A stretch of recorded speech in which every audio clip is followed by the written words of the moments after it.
Hello and welcome to another edition of Stockwatch. So we see that Pfizer are back in the headlines again as they plan to supply an additional 500 million doses of their COVID-19 vaccination this year, thanks to a new factory in Germany and adjusted European guidelines that allow for an extra shot to be extracted from each container. So basically each vial that the dosage is coming in can be extracted to fully use the whole vaccination, and this will be more cost effective for Pfizer as well. The company had originally pledged to make 1.5 billion doses in 2021, but that has already been up to 2 billion, so very significant numbers there. The new production total is based on continuous process improvements and expansion in their current facilities. So Pfizer yesterday closed $5 below its 52-week high in December the 9th that we saw when we saw the big push in pharmaceutical care due to the fact that Pfizer did get approved.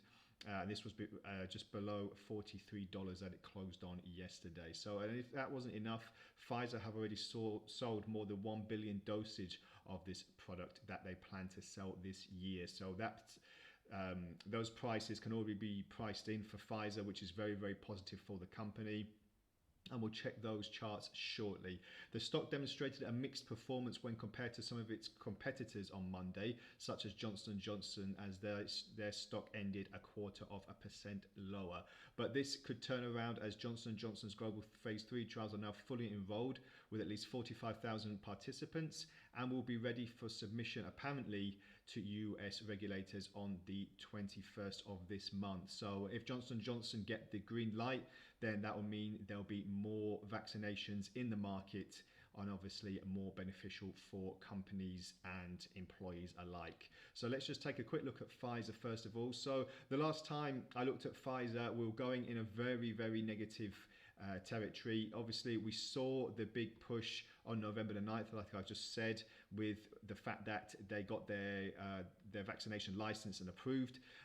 Then we saw another big surge in price on their 52-week high, like I mentioned just a minute ago. And then we just saw a downward bias going lower and lower. But now, you know, we've seen this push in the last 24 hours. I'll just zoom in a little bit more. There's not really much on the momentum indicator that I'm looking at the moment. We're seeing momentum starting to push. Not really many divergences there. But now what I'm looking at the moment is that the main candle, the whole body of the candle, is engulfed in the Ichimoku cloud, which indicates that there is an ascent and a possibility of a breakout on the top border. So if this does happen, what I'll be looking at is basically this level here and this level here for support. So we've had the support and a bit of resistance here.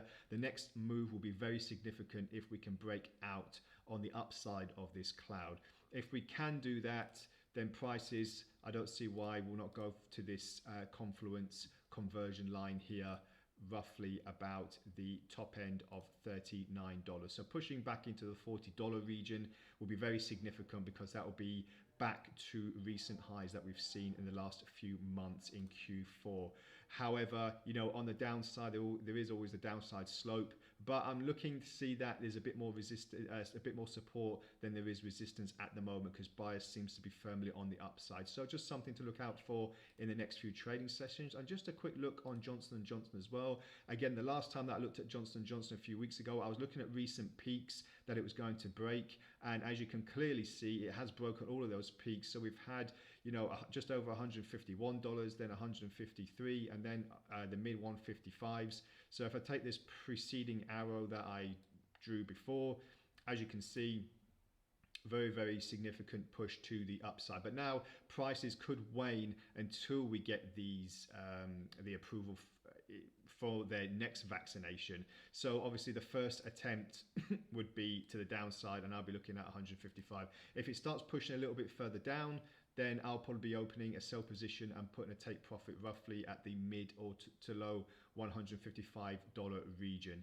And, you know, on the momentum indicator, I'm just looking to see if momentum starts waning a bit, then we could see a slight bearish divergence moving into this territory here. So just things to look out for as we enter the trading week. And that's all from the Stockwatch today. Thank you very much for joining me once again.